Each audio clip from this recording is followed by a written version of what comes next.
Good afternoon and welcome to GrainTV. It's April 29th, 2013. To my left is Logan Burgess and I'm Brock Shimbino. Weather was the driving force today in Chicago. Let's turn over to Fire Tip to see how we ended. Corn was up 40 cents, soybeans up 27 3/4, wheat in Chicago up 24, and Kansas City was up 25 1/4 as well.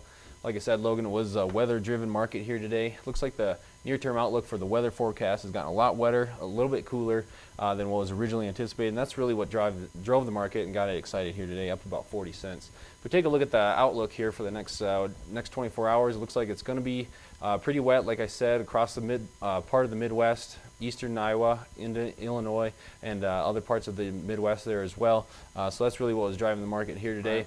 But like we found out this afternoon, crop progress is really lagging quite a bit behind. Yeah, absolutely. You know, the market was kind of anticipating a planting window this week. As you said, that shut here over the weekend with revised expectations, and we really needed it given the planting progress that we've seen so far this planting season. As you can see here, 5% of the crop reported planted this afternoon. That's only up 1% here on the week. And as you can see here, the black line is the 10-year average. The last year's pace is the green line here. And as you can see, just looking at the 10-year average, we normally see about 35% of this crop planted at this time. So clearly, we've had a really hard time getting this corn crop into the ground. And you can see some benchmarks here. Looking back at the data, we see that the middle of May, the May 12th report, has a fairly good bearing on final corn acreage. And as you can see here, expectations are going to have to be lowered. We're going to have to see a significant pickup in planting pace to even become 50% planted by middle of May.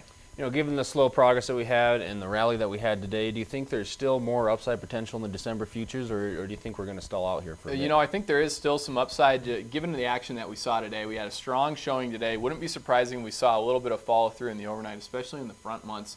But just looking at these 13 futures, you know, we look back at the data back to 1980. In 6 of those years, we saw less than 50% of this corn crop planted by the middle of May. And on average, we saw December corn futures of that year appreciate by 4.5% between March 1st and the middle of May. If we look at what we've seen so far this year, relatively unchanged between March 1st and today. So from a historical perspective, it certainly looks like the market so far has not factored in this delayed planting, indicating that there may be some upside, certainly some very strong action that we saw today.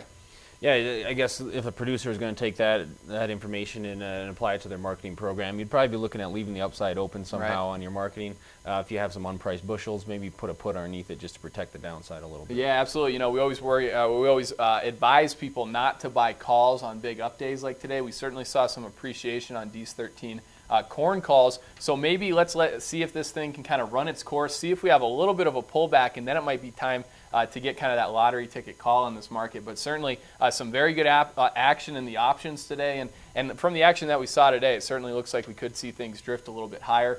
You know, fundamentally, we did get the export inspections report, Brock. Did that kind of have any bearing on kind of your take on this grain market? You know, I think the weather was the main driving force today. We did get a little bit of information from the USDA with the export inspections report this morning. If we just take a look at the numbers here quick, corn, we came in right within analyst expectations, about 11.5 million bushels exported on corn. Wheat exceeded expectations once again, just over 30 million bushels exported there. And soybeans came in at the high end of expectations at about 8 million bushels exported there. And on the year, if you take a look at this chart, we're going to focus in on wheat in particular. That's really been outstripping the seasonal pace to meet the USDA expectations. On the year, this wheat, you can see the green line is actually the seasonal pace we need to meet the USDA projections. The red bars are what we've been seeing for actual exports leaving the country for wheat. You can see once again we did beat the seasonal pace, and on the year we're still about 21 million bushels ahead of pace, and we gained another 8.8 million this year.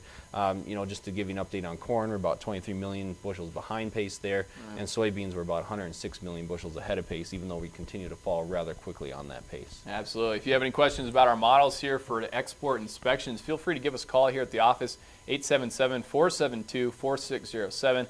You know, as you said, Brock, though, for the remainder of this week, weather is going to remain the main focus on this market. And certainly the open of the night session tonight is going to be very important to watch. One of the good advantages that we have here at Grain Hedge is we give clients access to the markets even during the night session. So if you want to see the platform that Grain Hedge clients use during the night session to place their own trades, you can visit us over at grainhedge.com and take a no obligation demo there of that trading platform. But in general, Brock, I think that's kind of what we saw here for a Monday. Thanks a lot for joining us on GrainTV, guys. Have a great night. We'll see you tomorrow.